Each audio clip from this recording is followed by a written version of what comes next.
Yo, what is going on, guys? Welcome to the channel. My name is Encrypted. I hope you guys are having an amazing day. In today's video, I'm going to be showing you guys the best ways to farm emeralds here in Minecraft Bedrock Edition. And I'm pretty sure it works on Java Edition as well, but I can't confirm that because obviously I don't play Java Edition. But with that being said, guys, let's get right into it.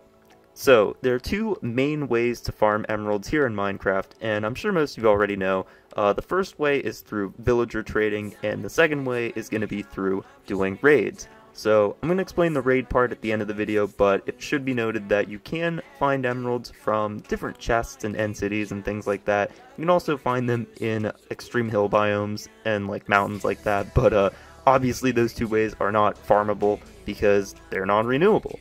The way you want to farm them is by going to a village and finding villagers that have really good trades, different trades that are like, you know, either really cheap or really easy to obtain, things like that. So I'm going to show you guys exactly how I do it, and let's get into it.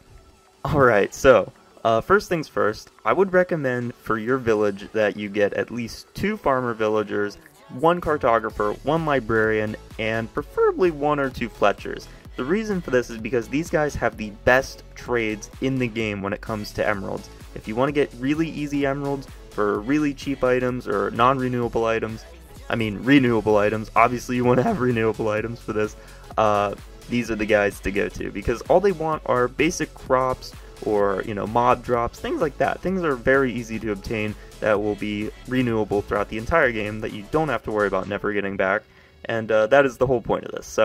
So, as you can see in my village, I actually do have 2 farmers of my own, and they want the same exact trades except for one difference in them, and that is the beetroot and the carrots. One farmer wants, I believe, 18 carrots for an emerald, the other one wants 15 beetroot for an emerald, and then they all want 6 pumpkins for an emerald, 4 melons for an emerald, and I believe 1 stack of eggs, which is only 16 eggs, so that's pretty cheap.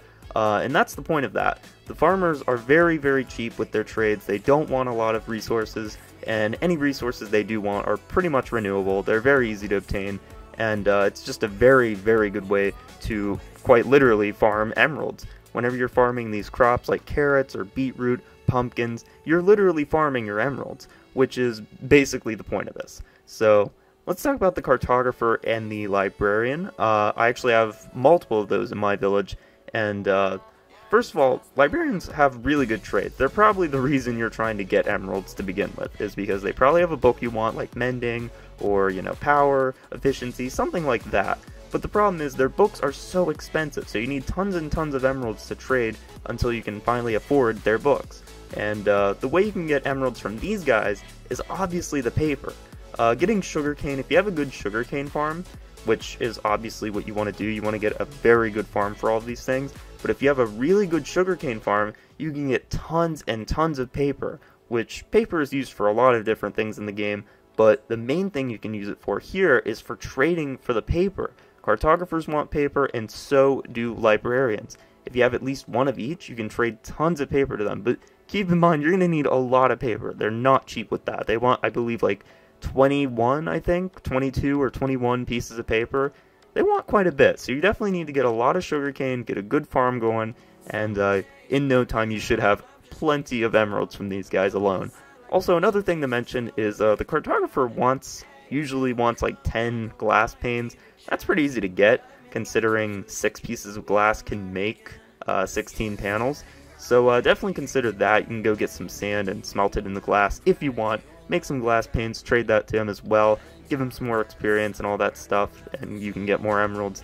That is something to note, although, you know, obviously glass is non-renewable, but there's a lot of sand in the world usually, so sand, you know, just something to think about.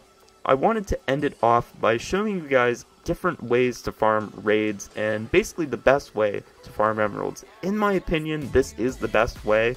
I do like villager trading. I like having, you know, the ability to trade for all these emeralds, and, you know, I like being able to level up the villagers and get XP and stuff, but I cannot argue with the fact that raids are by far the best way to trade emeralds, the best way to farm emeralds. Because, here's the thing, if you have a looting sword, every time you kill one of these pillagers, they're going to drop emeralds. More than likely they're going to drop emeralds. Every emerald drop they're going to have is going to be like 4 or 3 emeralds. It's crazy. And obviously in a pillager raid, you're going to be killing tons of these guys. So you're going to be getting almost a full stack of emeralds after each raid. And I've actually done multiple raids throughout the past few days, just because I want to get lots of totems. And every time I finish a raid, I usually have almost a stack of emeralds. It's crazy. I do use a looting 3 sword, so, you know, that is to note that you probably should get at least a looting 1 sword or a looting 2 at the best. Looting 3 would just be amazing if you could do that. But with that being said, though, you definitely want to get a looting sword. The way to farm emeralds through raids, obviously you got to keep doing the raids a lot. And the way you can do multiple raids is if you find a pillager outpost, which I'm going to show you a clip of right now. If you go to a pillager outpost and you find the pillagers there, kill them all, and there should be at least one captain there. And if you kill him, you're going to get a bad omen effect, which means if you go into a village while you have that on, it's going to start a raid. It's very simple. Now, the problem a lot of people would think is a problem is once you kill the captain, you can't kill him again. That's actually incorrect. You can farm him as well. All you have to do is go back to the pillager outpost and just wait for him to respawn. Might take a while, but eventually he will respawn. He will. He's the guy with the flag on his back. Once you see that guy spawn in, kill him immediately. You're going to get a bad omen effect, and it lasts for about 100 minutes, so you got plenty of time to prepare once you get that effect. Once you're ready, go into any village you want, start up the raid, and once you win, you actually get a bonus. Once you win the raid, in case you didn't know, the villagers in that village that you saved are going to trade for cheaper prices. So if that's the village that you have, you know, items that you want to buy, or even just trade even cheaper, definitely do the raid there.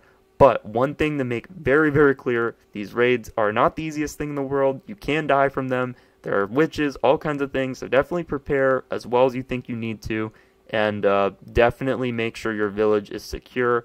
Block off all the doors with blocks like cobblestone.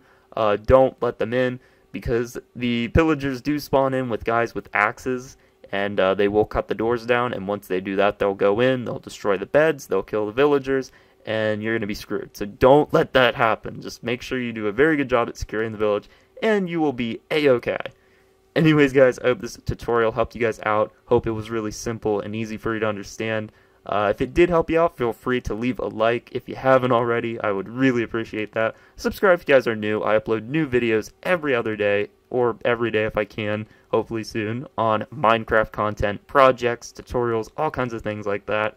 And I guess with that being said, I'm going to end it here. Hope you guys have a great day, and I'll see you in the next one. Peace!